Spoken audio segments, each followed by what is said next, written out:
Good afternoon, everyone. My name is Maureen Basnicki, and many of you know that I often label myself as a Canadian 9/11 widow. I remember so vividly when Air India Flight 182 crashed into the sea off the coast of Ireland 35 years ago on June 23rd. Because I was working as an Air Canada flight attendant at the time, I was very troubled, knowing that airplanes were not known to suddenly crash mid-flight. 329 passengers were killed, the majority of them Canadians. A second bomb-laden suitcase killed 2 more innocent civilians. This was an international tragedy. Fast forward. On September the 11th, 2001, airplanes were used once again as a murder weapon when they deliberately crashed into the World Trade Center and the Pentagon. Another flight was interrupted by brave passengers before it reached its intended target. This flight crashed in Shanksville, Pennsylvania, killing all on board. My husband, Ken, was on the 106th floor of the North Tower of the World Trade Center.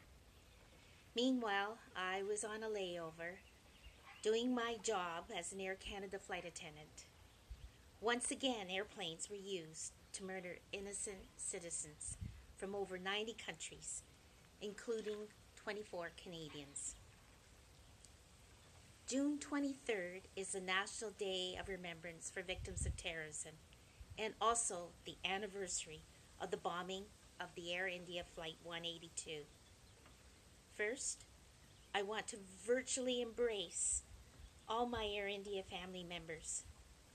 My heart aches for you at this very emotional time. Yesterday, I spent Father's Day with my son, and together we remembered his father and my beloved husband, Ken. Despite the passage of 35 years for the Air India crash and the almost 19 years since the 9/11 crash, or shall I say crashes, the pain and trauma does not fade for most of those family members left behind. I would now like to echo my friend Sushil Gupta's words. I think it's important that we do something to remind Canadians that terrorism isn't something that just happens overseas. It has happened here in Canada. It is now happening in Canada.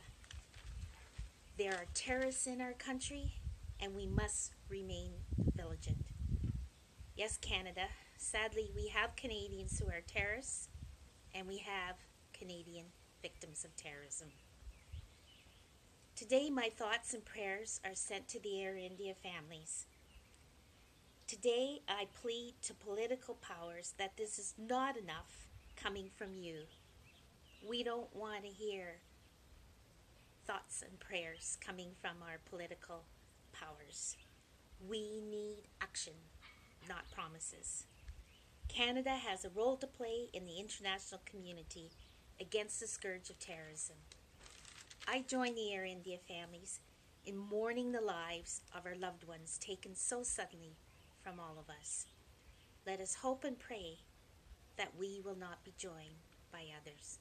Thank you.